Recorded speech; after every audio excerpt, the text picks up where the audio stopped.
안녕하십니까? 사랑, 희망, 생명을 전하는 복음방송 진리의 뜰입니다. 성도 여러분 안녕하십니까? 비가 이렇게 오는데도 불구하고 하늘 본향을 그리워하는 마음으로 오늘 성전을 찾으신 여러분께 하나님께서 하늘 문을 활짝 여셔서 하늘 보좌를 보여주시게 되시기를 간절히 바랍니다. 여러분 정말 하늘 보좌 보고 싶으시죠? 오늘 비 오는데 잘 오셨습니다. 오늘 제가 하늘 보좌 보여드릴 그 마음에 제가 다 설레더라고요. 네, 오늘 진짜 하늘 보좌를 보여드리겠습니다. 우리가 그동안 요한계시록을 배우고 있는데요. 요한계시록의 역사 부분을 12주에 걸쳐서 배웠습니다. 그리고 특별히 7교회, 이 땅에서 이루어지는 하나님의 나라, 요한시대부터 재림 때까지를 7시대로 나누었는데요. 여기에서 어떻게 이제 하나님께서 하나님의 나라를 인도해 가시는지를 우리가 배웠습니다. 그리고 오늘부터는 7인을 배우도록 하겠습니다. 이 구조를 자세히 보면 1장은 서론이고요. 2장부터 3장까지 우리가 7시간에 걸쳐서 7교회를 1시간 1시간 배웠습니다. 우리가 라오디게아 교회 지난주에 배우신 거 기억나시죠? 네. 그리고 4장부터 8장까지는 7인에 대해서 우리가 이제 역사 부분을 똑같은 기간 동안에 이제 이루어진 일을 7인의 차원에서 보도록 하겠습니다. 7교회는요, 지상에서 이루어지는 하나님의 나라에 초점을 맞췄습니다. 그래서 초대교회부터 마지막 교회인 라오디게아 교회까지 교회의 역사를 미리 예언하고 그리고 마지막 교회에 어떻게 예수님의 재림을 맞이해야 할 것인지에 대한 것을 알려주셨다면 7인은 선악간의 대쟁투에서 이 땅을 위해서 하늘에서 무엇이 이루어지는가? 선악간의 대쟁투에서 이 땅에서 싸우는 하나님의 백성을 7교회라고 했다면 7인은 이 하나님의 백성을 도와주기 위해서 하늘에서 어떤 일이 이루어지고 있는지 그것을 7인으로 하나씩 공부를 해보도록 하겠습니다. 이 일 후에 이제 장면이 바뀐 거예요. 땅의 장면에서 새로운 환상이 사도 요한의 눈에 펼쳐집니다. 그러면서 뭐가 있다라고 되어 있습니까? 하늘에 열린 문이 있다라고 얘기합니다. 사실 이 문은 하늘 문이 언제나 열려 있는 건 아니고요. 이게 죄로 인해서 단절되고 닫혀 있었던 문이었어요. 그런데 예수님이 이 땅에 오셔서 죄값을 치러주시고 승천하시고 그리고 하늘에 가심으로 인해서 제사장 봉사를 위해서 취임할 때 그때 활짝 열려진 문이에요. 그러니까 누구 덕분에 이 문을 볼 수 있는 거예요? 예수님 덕분에. 예수님이 죽으시고 부활하시고 승천하셔서 이 문을 열어놓으신 거예요. 그래서 이제 오늘 저와 여러분이 이 하늘을 구경 좀 해야 되겠습니다. 여러분들 혹시 백악관은 고상하고 청와대 초청을 받으면 얼마나 좋겠어요. 그렇죠? 우리가 작년에 이 청와대가 70년 만인가 이렇게 개방을 했잖아요. 그래서 저도 한번 가봤는데 감회가 새롭더라고요. 여기 대통령들이 사는 곳이구나. 근데 사실 구경만 하고 왔지 거기 왕처럼 살 수는 없잖아요. 그렇죠? 근데 오늘은 여러분들이 이걸 오늘 잘 보시면 앞으로 우리가 가서 살 곳이니까 미리 잘 봐두시기 바랍니다. 너무 좋죠? 자, 이 하늘문 통해서 올라가면 하늘 보좌에 있는 하늘 네 종류의 존재들이 등장합니다. 보통 여러분들 TV나 드라마에서 보면 용상, 왕이 앉아있는 의자가 이렇게 있고 거기 우의정, 좌의정, 신하들 쫙 이렇게 있는 상상되시죠? 네. 하나님 보좌에는 어떤 존재들이 있을까? 아십니까? 가실 곳인데 모르시면 안 돼요. 잘 아셔야 돼요. 우리가 거기 꼭 가야 되는 곳이기 때문에 미리 거기를 잘 알고 있어야 여기 반드시 꼭 간다 이런 마음이 생기거든요. 잘 알아야지. 그래서 하늘은요. 몸부터 가는 것이 아니고요. 마음부터 가는 것이에요. 마음이 가 있지 않는 사람은 하늘에 갈 수 있는 사람이 없어요. 여러분도 어디 좋은데 여행 가려고 하면 몸 가기 전에 마음이 먼저 가 있죠. 가서 뭘 먹고 뭘 하고 뭘 보고 가 있는 것처럼 하늘도 똑같아요. 몸이 가기 전에 뭐부터 가야 된다고요? 마음부터. 그래서 하늘을 잘 알아야 하늘을 가고 싶지 않겠습니까? 오늘 하늘에는 어떤 존재들이 있고 그 존재들이 무엇을 하고 있는지 한번 공부를 해보도록 하겠습니다. 첫 번째로 열린 하늘을 쫙 보니까 뭐가 있다라고 되어 있냐면 첫 번째로 하나님 아버지의 보좌가 있다. 하나님이 계시다라고 되어 있습니다. 그래서 여기 보면 하늘에 보좌를 베풀었고 그 보좌 위에 앉으신 이가 있는데 네, 여러분 하나님이 앉아 계실까요? 서 있을까요? 기대고 계실까요? 네, 하나님은 영이시기 때문에 사실 앉아 계시지도 않고 서 계시지도 않고 기대어 계시지도 않는 분이세요. 멈춰 계시지 않고 그분은 계속 움직이시는 분이세요. 근데 왜 이렇게 표현을 했냐면 인간이 이해할 수 있는 용어로 하늘의 장면을 설명해 주기 위해서 보통 왕들은 딱 보좌에 앉아 있지 않습니까? 그래서 왕의 위엄과 통치적인 권위를 인간의 용어로 우리가 이해할 수 있도록 설명하기 위해서 보좌를 베풀었고 보좌 위에 앉았다라는 표현을 했다라는 거예요. 그러니까 이거는 여러분의 상상을 초월하는 어떤 그분이 존재하는 모습을 요한이 말로 표현하려니까 제한이 있지 않습니까? 이렇게 이제 표현한 거고요. 성경에 기록해 놓은 것을 화가들이 그림으로 그린 거예요. 그래서 그 묘사된 거를 그림으로 이렇게 그렸는데요. 이런 거 보셨어요? 왕의 보좌하고도 상상이 되지 않죠? 눈이 부시죠? 이것만 보셔도. 근데 이거는 진짜 하늘 보좌의 1000만분의 1도 묘사를 못한 거예요. 그냥 인간이 이걸 읽고 상상에 그렸을 뿐인데 사실 이 그림을 이렇게 올릴까 말까 제가 고민을 했어요. 너무나 아름다운 광경을 축소시키는 것 같아가지고요. 예, 그렇지만 조금의 도움이 될까 싶어가지고 그림을 찾아서 올렸는데 이렇게 정말 빛나는 모습으로 하나님이 보좌 앞에 앉아 계시다는 거예요. 하나님은 모양이 있으실까요? 창세기 1장 26절에 보면 하나님이 이르시되 우리의 형상을 따라 우리의 모양대로 우리가 사람을 만들자. 그러니까 하나님도 모양은 있으신 거예요. 근데 우리가 볼 수는 있을까요? 없을까요? 여기 하나님 보좌에 갔던 한 분의 묘사가 있습니다. 다행히. 예, 여기 뭐라고 되어 있냐면 한 보좌를 보았는데 그 위에는 아버지와 아들이 앉아 계셨다. 나는 예수님의 용모를 보고 그분의 자애스러운 모습에 감탄했다.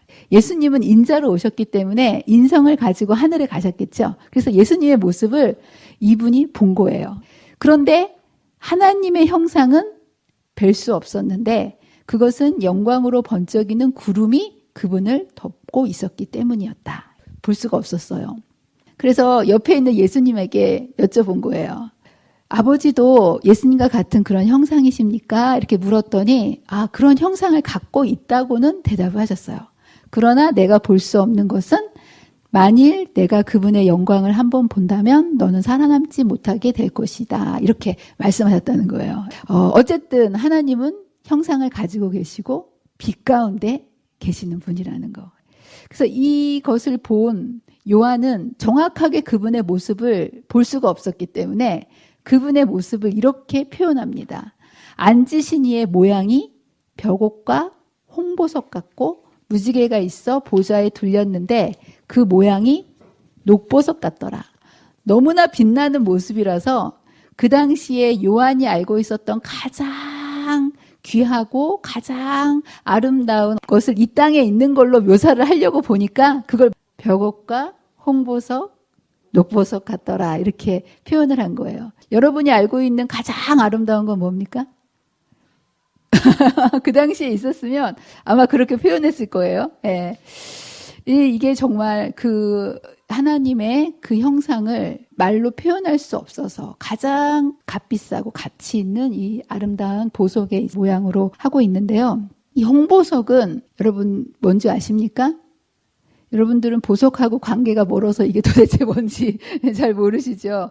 홍보석은 루비예요, 루비. 붉은색 빛을, 영롱한 이제 붉은 빛을 띤 그런 보석인데요. 이거는 그분의 정의와 소멸하는 심판의 불을 상징합니다. 그래서 하나님께서 임재하실 때 불기둥으로 임재하지 않으십니까? 그 붉은색, 하나님의 소멸하는 공의의 모습으로 이렇게 보여진다면, 또 다른 반대편으로 녹보석이라는 버섯이 있죠. 녹보석은 뭘까요?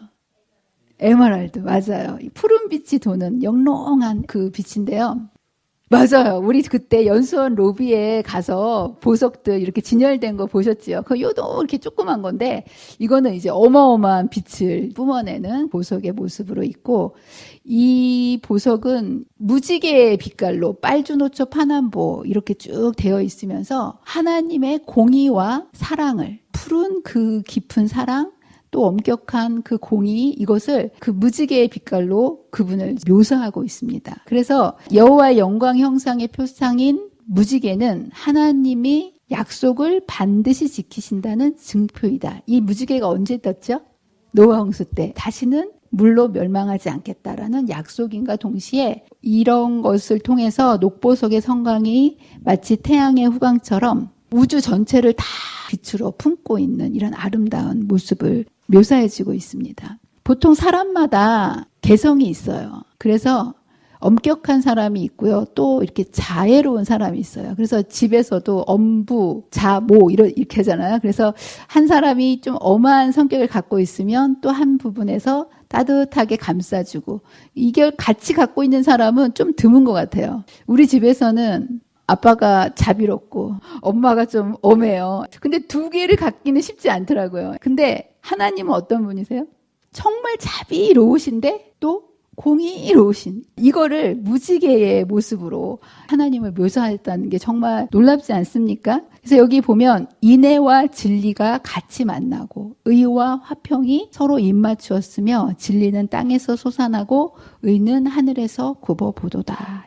이렇게 정말 가까이 하지 못할 빛에 거하시면서 그런 아름다운 성품을 이렇게 이제 표현해 주고 있습니다. 아마도 우리가 하늘에 가면 이 하나님 아버지를 눈으로 뵐 수 있을까요? 뵐 수 있을 거라고 믿습니다. 자, 두 번째로 등장하는 존재는요, 24 장로들입니다. 또 보좌에 둘려 24 보좌들이 있고 그 보좌 위에 24 장로들이 흰옷을 입고 머리에 금관을 쓰고 앉았더라. 하나님이 계신다는 거는 아시겠죠? 하늘에. 당연히 하늘에 하나님이 계시죠? 근데 여기 보면 24 장로들이 등장합니다. 이분들은 누굴까요? 퀴즈입니다. 1번 천사들, 2번 우주 거민들, 3번 부활한 성도들. 부활한 성도들 3번. 제가 힌트를 드리려고 그랬는데 답을 먼저 맞춰버리셨네요. 여기 보면 힌트가 있어요. 이분들이 도대체 누군지를 알 수 있는 힌트가 흰옷을 입고 머리에 금관을 썼다라는 거예요. 흰옷과 금관은요, 둘 다 승리의 상징입니다. 그리고 영적으로 승리했다라는 거는 죄에 대해서 승리한 것밖에 없거든요. 승리했다. 영적으로 승리해서 흰옷을 입고 면류관을 썼다. 이거는 죄에 대한 것밖에는 승리할 게 없는 거예요. 하늘에서는. 그렇죠? 그런데 이 온 우주에 죄에 대해서 승리한 존재는 누구밖에 없어요? 예수님과 죄인들인 성도들. 그렇죠? 그 외에는 죄를 경험해 본 사람들이 없는 거예요. 그래서 죄를 이긴 성도들하고 예수님 외에는 이 흰옷을 입고 머리에 금관을 쓴 존재가 없습니다. 그래서 24 장로들은 당연히 3번 부활한 성도들이고요. 이것에 대해서 성경은 이렇게 분명히 묘사하고 있어요. 예수님이 돌아가셨을 때 무덤들이 열리고 자던 성도들의 몸이 많이 일어났다라고 성경이 기록되어 있고요. 그리고 예수님이 부활하신 후에 그렇게 나왔던 자들이 무덤에서 나와가지고 살아서 부활해서 거룩한 성에 들어가서 사람들에게 보였던 그런 기록이 성경에 기록이 되어 있습니다. 그래서 죽었던 성도들은 원래 두 부활이 있습니다. 여러분 아십니까? 첫째 부활이 있죠. 예수님 오실 때 부활하는 의인의 부활이 있고요. 둘째 부활은 1000년 후에 악인의 부활이 있거든요. 근데 여기서 부활한 사람들은 그런 일반 부활에 속한 사람이 아니라 특별 부활이라고 얘기합니다. 그리고 이제 여기에 들어간 사람들이 있는데 예수님께서 하늘에 승천하실 때 이 사람들을 함께 하늘에 승천할 때 같이 승전의 기념물로 예수님만 올라가신 것이 아니라 같이 올라간 것이 성경에 기록되어 있습니다. 그리고 초기 문집에 보면 그 올라간 사람들의 모습을 이렇게 표현하고 있어요. 그들은 창세로부터 그리스도 당시까지 각 시대에 선택된 거룩한 의인들이었다. 예수님 부활할 때 함께 하늘로 올라갔던 사람들이 있는데 각 시대마다 있었던 대표적인 의인들을 부활시켜서 그때 올라갔다라는 거예요. 그러면서 왜 그렇게 하셨냐? 하나님께서는 한 무리를 택하시고 그들을 무덤에서 일으켜 예수님의 부활을 증거하게 하고 그분의 영광을 선포하기 위해서 특별 부활에 예수님께서 하늘로 승천하실 때 같이 올라간 무리들이 있다라고 이야기하고 있습니다. 그러면서 여기 보면 부활한 사람들의 키와 모습이 각각 달랐다. 당연히 그렇겠죠. 아담 시대에는 키가 굉장히 컸고 노아 시대를 지나면서 키가 급격히 작아졌겠죠. 수명이 짧아졌음과 동시에. 그래서 그 거민들의 모습을 여기 이렇게 묘사하고 있고요. 그렇다면 왜 이들을 하늘로 데려갔는가? 24 장로들은 누구를 대표하냐면 구약의 하나님의 백성인 12지파 그리고 신약의 하나님의 백성인 12사도를 대표하면서 구원받은 하나님의 백성들을 여기에서 대표하고 있습니다. 그래서 이들을 왜 하늘로 데려갔냐면 첫 번째는 죽음과 무덤을 이기신 예수님, 승리하신 예수님이 승리하셨을 때 맨몸으로 가시면 안 되잖아요. 항상 전리품이 있어야 되지 않겠습니까? 그래서 그들을 같이 부활시키셔서 하늘로 데려가셨고요. 두 번째는 이들이 올라가는 모습을 보고 우리도 부활해서 죽더라도 부활해서 하늘의 24 장로들처럼 우리도 앉게 될 것이라는 확증의 표로 이렇게 구원의 구약과 신약에 있었던 두 역할을 상징하는 존재들을 부활시켜가지고 예수님 올라가실 때 전승물로 데리고 올라가신 모습을 보게 됩니다. 그런데 재미있는 거는 하나님 다음에 누구를 소개시켜 준 거예요? 더 중요한 존재들이 많을 텐데 24 장로들을 여기에서 소개시켜주고 있습니다. 왜 그럴까요? 이들의 존재가 하나님 앞에 너무나 귀중한 존재라는 것을 알려주시기 위해서 이렇게 하신 거예요. 하나님의 백성이 이기는 자가 될 경우에는 정말 24 장로들처럼 흰옷을 입고 여러분 지난 시간에 배웠죠. 이기는 그에게는 보좌에 앉게 해주시겠다. 이거를 보여줌으로 인해서 땅에서 이 선한 싸움을 싸우는 당신의 백성들에게 너희들도 이기면 이렇게 24 장로들처럼 하나님 보좌 우편에 앉게 해주겠다. 이것이 확실하다라는 것을 알려주시기 위해서 24 장로들을 여기서 제일 먼저 보여주고 있습니다. 그러면 이들은 하늘에서 하는 일이 뭘까요? 첫 번째는 향이 가득한 금대접을 가졌으니 이 향은 성도들의 기도라. 이들이 하는 일은 제사장의 일을 하는 것과 똑같습니다. 그래서 여러분이 드리는 모든 기도가 부족하고 여러 가지 완전하지 않는다 할지라도 그 기도를 누가 이렇게 도와준다고요? 24 장로들이 이 중보의 기도를 할 때 옆에서 우리의 구원을 위해서 보좌하고 도와줌으로 인해 가지고 여러분의 기도가 대제사장이신 예수님께 올라갈 수 있도록 여러분의 기도를 구속받는 모든 사람들을 도와주는 그 역할을 이 24 장로들이 합니다. 너무 감사하지 않습니까? 여러분 모르셨죠? 여러분 기도는 그냥 여러분 기도한다라고 생각하셨지 하늘에서 우리의 기도를 이렇게 아름답게 도와주는 존재가 있다라는 거 전혀 모르셨죠? 예, 바로 이 성령님뿐만이 아니라 정말 하늘의 여러 존재들이 우리의 구원을 위해서 우리의 기도를 이렇게 아름답게 만들어 주신다라는 거. 자, 그리고 또 한 가지의 일을 하고 있는 게 있는데 검은고를 가졌다라는 거예요. 검은고를 갖고 뭘 할까요? 찬양대. 예, 그래서 두 가지 역할을 합니다. 제사장의 역할, 그래서 우리의 구원을 위한 여러 가지를 도우는 역할을 하고요. 또 한 가지는 보좌에서 새 노래를 부르는 찬양대의 역할. 여러분들 여기서 이 땅에서 찬양대 하고 싶어도 목소리가 잘 안 나와서 못하는 사람 많이 있죠. 너무 슬퍼하지 마세요. 하늘에 가면 우리도 찬양 부를 수 있다는 거. 예, 여기 새 노래를 부른다. 장로들이 거기에서 이 일을 하는 모습을 봅니다.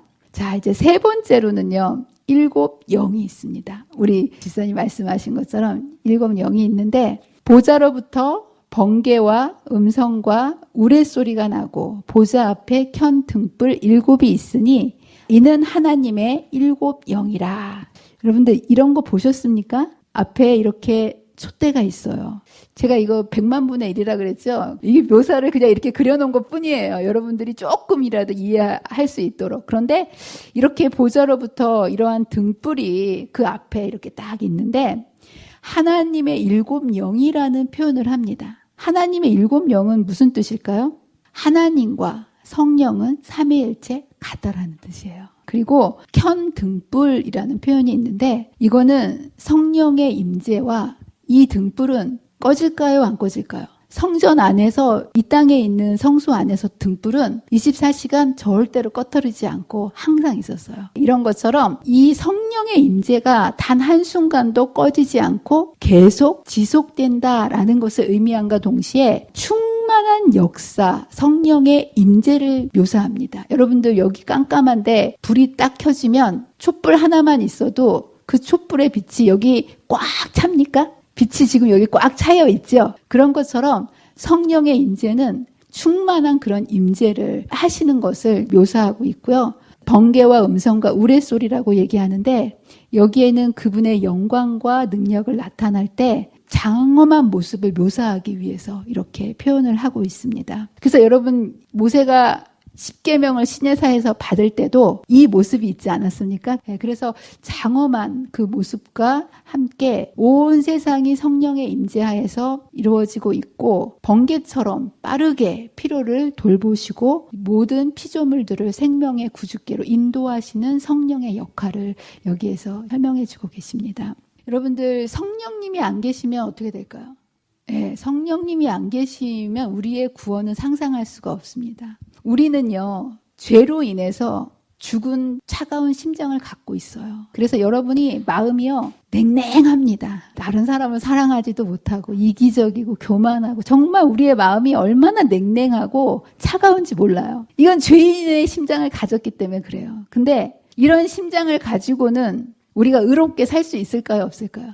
절대로 의롭게 살 수가 없죠. 그래서 예수님께서 이 땅에 오셔서 하신 일이 십자가에 돌아가심으로 그분의 뜨거운 심장을 우리에게 주셨어요. 그런데 이제 그 심장을 우리에게 주셨는데 문제는 그 심장을 우리의 심장 속에 이식을 해야 되잖아요. 근데 심장이 아무리 뜨끈뜨끈한 뜨거운 심장이 있어도 심장을 내가 내 심장에 이식할 수 없죠. 그럼 그 누군가가 심장을 이식해 주셔야 되는 거 아니겠습니까? 성령님께서 어떤 역할을 하시냐 하면 나의 죽은 심장을 떼어내시고 살아있는 뜨거운 예수님의 심장을 우리의 심장에 이식시키시는 역할을 하시는 분이 성령님이세요. 아멘. 예, 그분이 하늘에서 지금 이 일을 하고 계시다는 거예요. 예, 예수님이 아무리 돌아가셨어도 그 심장을 우리에게 이식시켜 주시지 않으면 우리의 마음에 그 마음이 올 수 없거든요. 그런데 우리 성령께서는 그 예수님의 심장을 우리의 죽은 마음을 도려내시고 그분의 마음을 우리의 마음속에 심어 주신다라는 거. 여러분 성령을 날마다 구하게 되시기를 간절히 바랍니다. 그러면서 마지막으로 내 생물이 있습니다. 내 생물. 아마 이 내 생물은 여러분들이 이제까지 이해가 되시는데 이 내 생물은 여러분들이 처음 보는 생물일 것입니다. 여기 보면 보좌 앞에 수정과 같은 유리 바다가 있고 보좌 가운데와 보좌 주위에 네 생물이 있는데 앞뒤에 눈들이 가득하더라. 상상되십니까? 그리고 첫째 생물은 사자 같고 사자가 아니라 사자 같고 그러니까 이 땅에 있는 어떤 걸로 표현할 수가 없는 거예요. 그래서 여러분들이 그래도 익숙한 사자 같고 둘째 생물은 송아지 같고 셋째는 사람의 얼굴 같고 넷째 생물은 날아가는 독수리 같은데 그 생물은 각각 6 날개를 가졌고 그 안과 주위에는 눈들이 가득하더라. 멋있을 것 같아요? 무서울 것 같아요? 그러면서 그들이 쉬지 않고 이르기를 거룩하다 거룩하다 거룩하다. 주 하나님 곧 전능하신 이여 전에도 계셨고 이제도 계시고 장차 오실 이시라. 이렇게 네 생물에 대해서 묘사하고 있습니다. 자, 그래서 이제 하나씩 자세히 보면 네 생물이 있는데 앞뒤에 눈이 가득하다라는 표현이 있습니다. 이거는 눈은요, 통찰력, 지성을 의미합니다. 그래서 하늘의 존재들이 끊임없이 이 통찰력을 가지고 이 땅의 존재들을 감찰하고 보호한다. 이제 이것을 상징하는 거예요. 자, 그러면서 이런 존재는 여러분들이 천사는 본 것 같기도 하고 하나님도 알고 성령님도 알겠고, 그런데 도대체 이런 존재는 어떤 존재일까? 이 존재가 계시록에서만 나온 게 아니고요. 사실은 구약에 보면 이 존재가 나옵니다. 여기 보면 이 묘사가 되어 있죠. 송아지, 사자, 독수리, 사람의 모양이 있더라라는 이 모양이 계시록에만 언급된 게 아니고 이사야서에 보면 하늘 보좌를 본 또 한 명의 선지자가 있는데 그 하늘을 보고 묘사한 이사야 선지자의 글에 보면 똑같은 모습을 여기에 이렇게 설명을 해주고 있습니다. 스랍들을 모시고 섰는데 각기 6날개가 있어 라는 이 존재가 여기 등장합니다. 그러면서 이 존재를, 똑같은 존재를 에스겔 선지자는 그룹들이라고 표현을 해요. 앞에서도 스랍들이라고 얘기했죠. 여기서 스랍과 그룹은 똑같은 존재를 의미하는 거예요. 그러면서 이 존재들에게는 4면이 있는데 여기도 똑같이 계시록에서 한 것처럼 에스겔 1장에 보면 여기를 소의 얼굴이라고 표현되어 있고요. 여기는 그거를 그룹의 얼굴이라고 표현이 되어 있어요. 근데 어쨌든 똑같은 모양입니다. 사람의 얼굴, 소의 얼굴, 사자의 얼굴, 독수리의 얼굴. 아까 봤던 그 모양과 똑같이 여기에 묘사를 해주고 있습니다. 여기에 나타난 그룹은 도대체 뭘까요? 그룹이라는 단어가 첫 번째로 쓰였던 곳은 바로 창세기입니다. 여러분들, 아담과 하와가 죄를 짓고 난 다음에 에덴 동산에서 쫓겨났죠. 쫓겨났을 때 거기에 누구를 두었다고 합니까? 천사들. 그걸 그룹들과 두루 도는 불칼을 두어서 생명나무의 길을 지키게 했다라는 표현이 나오지 않습니까? 그래서 그룹은 특별한 천사를 얘기하는 거예요. 천천만만 천사 중에서 특별히 하나님 보좌를 보위하는 4명의 중요한 천사를 이야기하는데 바로 그 천사를 여기에서 묘사를 했고요. 그 천사를 표현하기 위해서 하나님의 보좌를 묘사하고 있는 지성소의 법궤 위에 있는 시운자 위에 뭐를 새겨놨어요? 천사의 모습. 이게 바로 그룹이라고 부릅니다. 아시겠죠? 그런데 이 그룹을 이사야는 6날개, 모양이 특징이 뭐예요? 천사는 천사인데 보통 천사는 날개가 하나 있거든요. 근데 여기 그룹 천사는 날개가 몇 개 있다고요? 6개의 날개를 가지고 둘로는 얼굴을 가리고 발을 가지고 나머지로는 날아다니는, 그리고 얼굴의 모습은 똑같이 이 모습으로 묘사를 하고 있습니다. 그리고 이 똑같은 모습을 에스겔에서도 모양을 앞에 사자의 얼굴, 소의 얼굴, 독수리의 얼굴, 사람의 얼굴 이렇게 묘사를 하고 있는 걸 보면 하나님 보좌에 4명의 그룹들이 존재하고 거기를 보유하고 있는 모습을 보게 됩니다. 이 존재는 도대체 뭘까요? 뭘 의미하기 위해서 이러한 동물의 모습으로 우리에게 이것을 알려줬을까요? 이 천사들은요, 무슨 일을 하는 존재들이냐면 하나님의 영광을 보위하고 그리고 하나님을 수종하는 천사들입니다. 누구를 가장 닮았을까요? 예, 예수님. 그렇죠? 그래서 이런 모습으로 표현한 것은 뭐냐면 예수님께서 이러한 모습으로 우리를 섬기고 계시다라는 것을 이렇게 묘사하고 있는 거예요. 그래서 이 땅에서 하나님의 모습을 대변하는 하나님의 백성들을 진을 쳤을 때에도 대표적으로 12지파를 진을 세우지 않았습니까? 그랬을 때 대표 깃발들이 있었어요. 그룹으로 지파를 이렇게 진을 쳤는데 여기에 보면 대표 그룹 유다를 대표하는 깃발은 무엇이었을까요? 사자. 맞아요. 용맹한 사자. 동물의 왕인 사자. 유다 지파의 다윗의 후손으로 오시기 때문에 왕이신 그리스도를 나타내기 위해서 사자의 깃발로 예수님의 모습을 상징했고요. 그 다음에 사자 말고 또 뭐가 있죠? 독수리. 독수리는 뭐를 상징할까요? 예, 새들의 왕인 독수리를 상징하고요. 독수리는 무슨 지파일까요? 네, 단지파. 북쪽에 있는 단지파. 그리고 소는 뭐를 의미할까요? 여러분, 소 하면 어떤 이미지가 떠오르세요? 희생과 다 퍼주는 거예요. 뭐까지 퍼줘요? 가죽까지 다.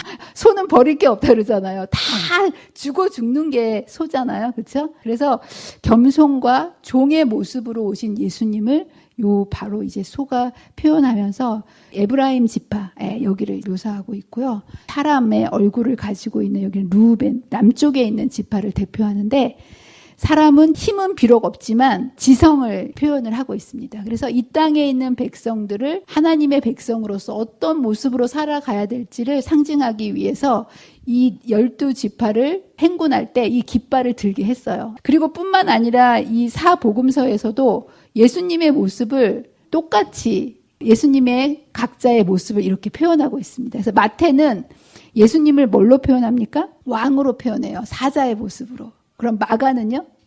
종으로 오죠. 인자는 섬김을 받으러 온 것이 아니라 섬기러 왔다. 이렇게 얘기하면서 종의 모습으로 예수님을 표현합니다. 누가는요?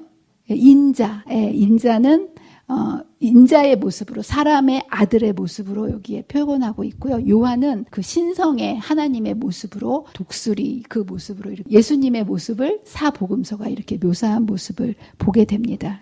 그래서 이 하늘 존재들도 이러한 하나님의 품성을 그대로 지상에 하나님의 백성을 돌보기 위해서 이러한 모습으로 우리를 도와주고 있다라는 것을 여기에서 이렇게 설명을 하고 있고요. 이 네 생물이 하는 일이 뭘까요?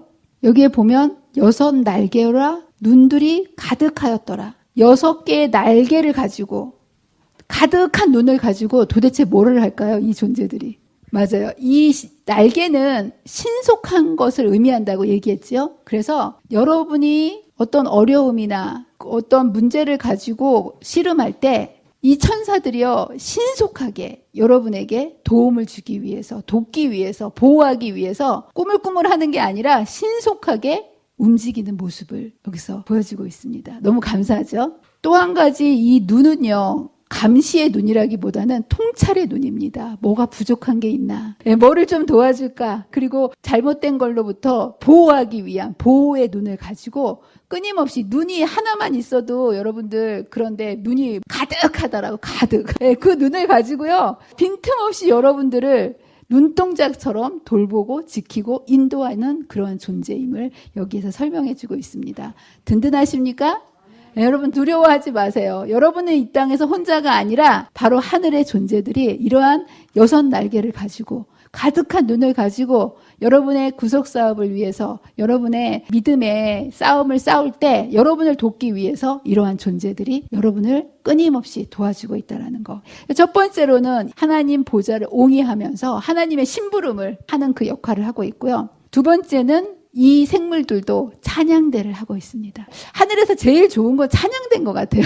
그래서 이제 여기에 보면 그들이 밤낮 쉬지 않고 이르기를 거룩하다, 거룩하다, 거룩하다. 주 하나님 전능하신 이여, 전에도 계셨고 이제도 계시고 장차 오실이다. 이렇게 노래를 부르고 있습니다. 이 노래는요, 굉장히 간단한 것 같지만 굉장히 심오한 노래를 부르는 거예요. 어떤 노래냐면 하나님의 거룩하심을 찬양합니다.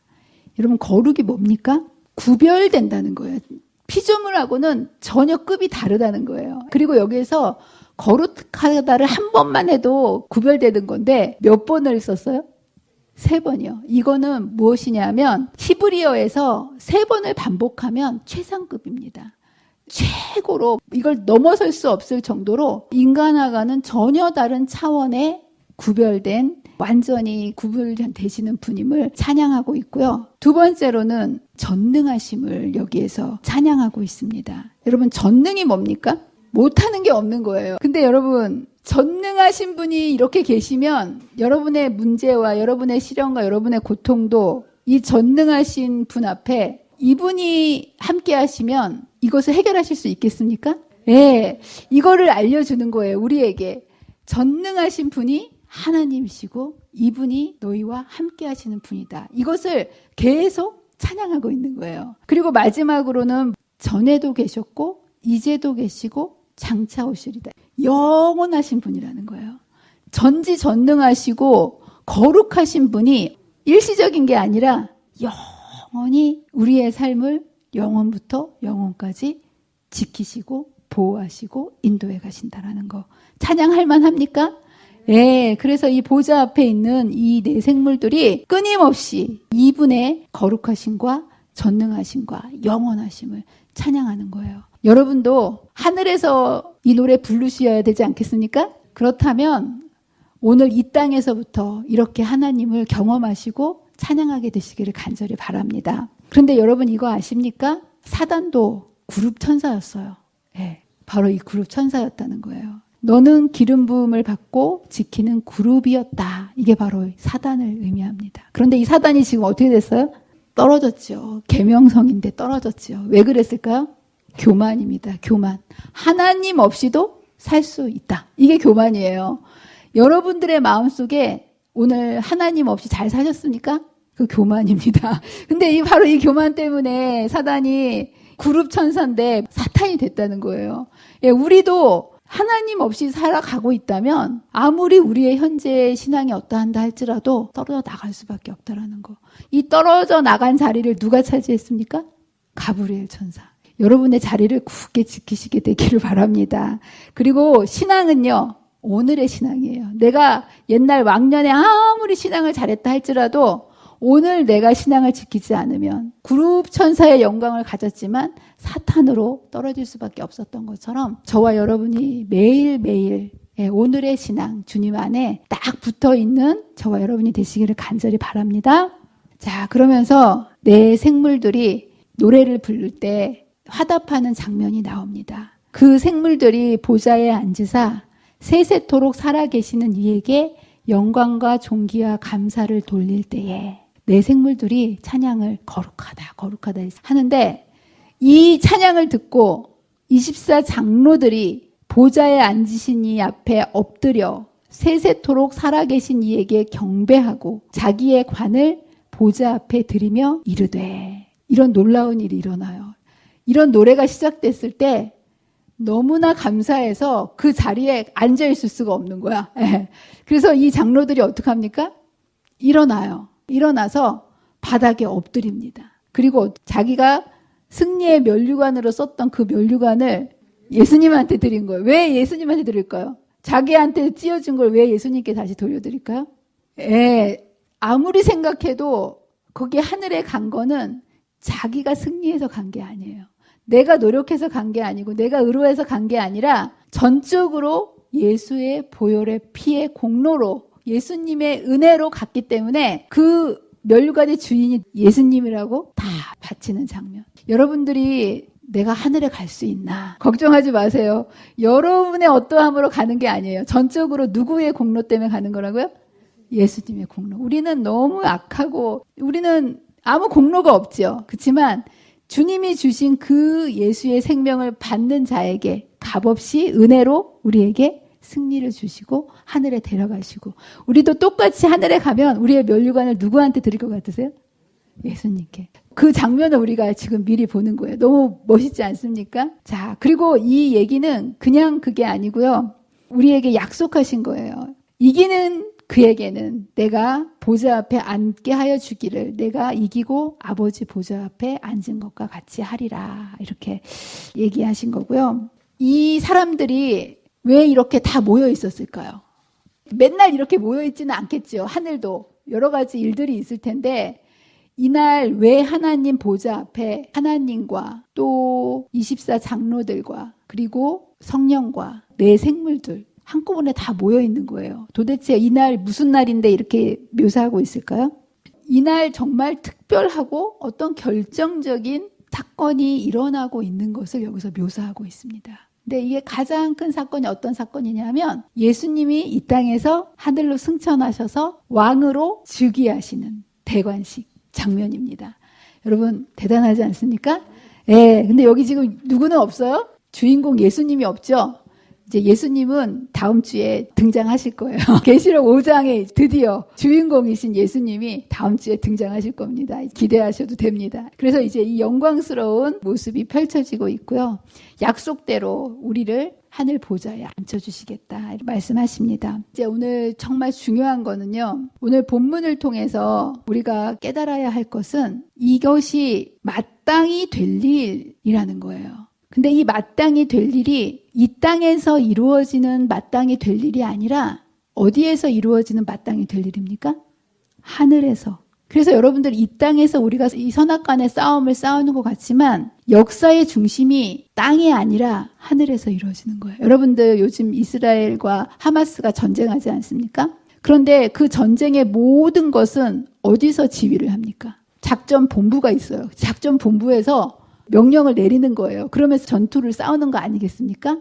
마찬가지예요. 우리가 이 땅에서 선악의 싸움을 싸우지만 앞으로 일어날 모든 일은 어디로부터 시작된다고요?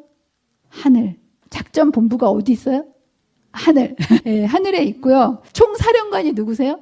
여기 보면 하나님께서 총사령관으로 이 선악의 대쟁투를 지휘하고 계신다는 거예요.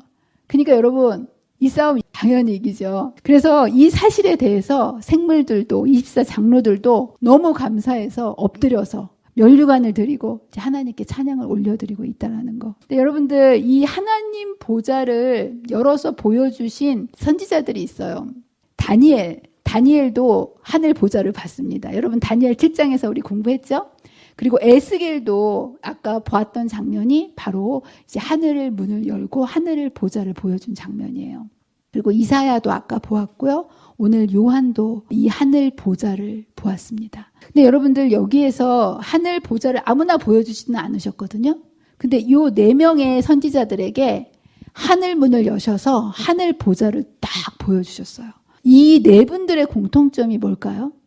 이 4분들의 공통점은 뭐냐 하면 한결같이 캄캄하고 절망적인 상황 속에 있었던 때라는 거예요. 하나님의 백성들과 나라가. 예, 그래서 아시다시피 요한은 반모섬에 교회가 세상으로부터 핍박당하고 그리고 반모섬에 유배되어 있을 때, 그리고 다니엘도 나라가 망하고 포로로 잡혀가 있을 때, 에스겔도 똑같은 그 시대의 사람들, 하나님의 나라가 세상 나라의 절망적인 패배같이 보이는 그러한 상황 속에서 하나님께서는 하나님의 백성들에게 하늘 문을 여셔서 하늘 보좌를 보여주심으로 세상과 교회를 반드시 통치하시는 분이 하나님이심을 보여주신 거예요. 그리고 하나님께서는 하나님의 교회를 대적하는 무리들을 반드시 심판하실 것이고, 그리고 승리할 거라는 것, 하나님께서 이 싸움에 지휘하고 계시기 때문에 이 싸움이 승리할 싸움인 것을 보증해 주시기 위해서 가장 어렵고 힘든 시기에 하나님의 백성들에게 하늘을 열어서 보여주셨다는 거. 그래서 여러분들도 이 땅에서 힘들고 실패처럼 느껴지고 무너질 때가 있지 않습니까? 그럴 때 여러분 뭐를 보셔야 되겠습니까? 하늘 보좌를 보셔야 돼요. 땅의 문제를 보지 마시고요. 눈을 들어서 하늘 보좌를 보셔야 됩니다. 그리고 여러분이 인내하고 견디면 우리가 하늘 보좌를 볼 뿐만 아니라 거기에 앉게 될 것입니다. 그리고 근데 문제는 인간은 영적인 것이 잘 보이지 않기 때문에 이게 안 보이면 마음대로 살아가는 거예요. 그렇죠? 그래서 여러분들 요한이 하늘 보좌를 힘들 때 보았던 것처럼 우리도 하늘 보좌를 보아야 된다는 것. 그리고 하늘 보좌를 보면서 인간 나라를 다스리는 분이 바로 하나님이시고, 그리고 우리에게 복을 주시고 돌보시고 우리의 앉고 일어섬을 다 눈들을 보면서 보고 계시는 분이 계시다라는 거. 이것을 여러분 꼭 확인하게 되시기를 간절히 바랍니다. 이분은 우리를 창조하신 분이고요. 목숨 걸고 우리를 구속하신 분이라는 거. 아멘입니까? 저도 지난주에 개인적으로 힘든 일이 있었습니다. 그 일을 생각하면 가슴이 답답하고요. 그냥 눈물이 저절로 이렇게 나오는 그런 일들이 있었는데 정말 하나님 은혜로 다행히도 제가 이 말씀을 준비하잖아요. 그게 현실이에요. 제 눈앞에 펼쳐진 문제고 제 가슴을 아프게 하는 문제인데 제가 이 말씀을 준비하면서 하늘 모습을 자꾸 보니까 하늘 모습으로 제 눈이 돌려진 순간에는 땅의 문제들이 너무나 사소하게 느껴지는 거예요. 그리고 하늘에서 이 존재들이 이 땅에서 죄로 인하여 여러 가지 문제와 고통으로 인해서 고분분투하는 우리들을 위해서 일하고 있는 그 존재들의 모습을 계속해서 성경 말씀을 통해서 바라보니까 용기와 위로와 힘이 생기더라고요. 그래서 하나님 보좌 앞에서 공의와 사랑으로 우리를 지켜보시는 하나님 한 분만 계셔도 든든한데 또 누가 있다고요? 24 장로들이 우리의 모든 중보의 기도를 다 이렇게 올려주고 또 불꽃 같은 눈을 가지고 성령께서 우리를 도와주고 계시고 또 내 생물들, 그룹 천사들, 천천만만의 천사들이 신속하게 6 날개를 가지고 우리의 필요를 돕기 위해서 파견해 주신다. 이것을 말씀으로 계속 준비하면서 보다 보니 저의 마음이 평안해진 거예요. 그리고 하나님께서 가장 좋은 길로 그리고 우리가 구하거나 생각하는 것보다 하늘 존재들이 도와주시니까 이것을 이루시겠구나라는 믿음이 제 마음에 생기는 거예요. 그래서 제가 주 초에는 너무너무 걱정이 되고 슬펐는데 오늘은 이제는 하나님께서 그 일을 어떻게 해결하실까 이제 기대가 돼요. 제 얼굴이 기대의 얼굴입니까? 걱정의 얼굴입니까? 기대의 얼굴이죠. 하늘을 보는 게 그래서 이렇게 중요하구나. 여러분의 삶 속에 우리가 죄인이라 죄악 세상에 살기 때문에 보이는 대로 우리는 반응할 수밖에 없습니다. 근데 하나님께서 이 하늘을 열어서 보여주신 이유는 뭘까요? 그걸 보고 살지 말고 하나님 보좌를 보고 살아라. 여러분, 저와 여러분들이 믿음의 보좌를 밤마다 바라보고 살게 되시기를 간절히 바랍니다. 이것을 바라보는 자만이 어떤 이 땅의 어려움 속에서 승리할 수 있다는 거 여러분 기억하시고 여러분의 날마다의 삶이 눈을 들어 하나님 보좌를 바라보고 사시는 저와 여러분이 되시기를 간절히 바라면서 말씀을 마치도록 하겠습니다. 기도하겠습니다. 사랑과 은혜가 많으신 하나님 아버지, 오늘도 우리를 말씀 앞으로 이끌어 주셔서 하나님 보좌를 보여주셔서 감사합니다. 참 우리는 이 땅에 살면서 너무나 힘들고 아프고 그리고 괴롭고 두려운 인생길을 걸어갑니다. 이것이 죄로 인해 우리가 살아가는 인생의 모습입니다. 그러나 주님 말씀을 통해서 하늘 문을 활짝 열어주시고 하늘에서 우리를 위해서 하늘의 존재들이 우리의 구원을 위해 무엇을 하고 있는지 이렇게 분명하고 확실하게 보여주시니 감사합니다.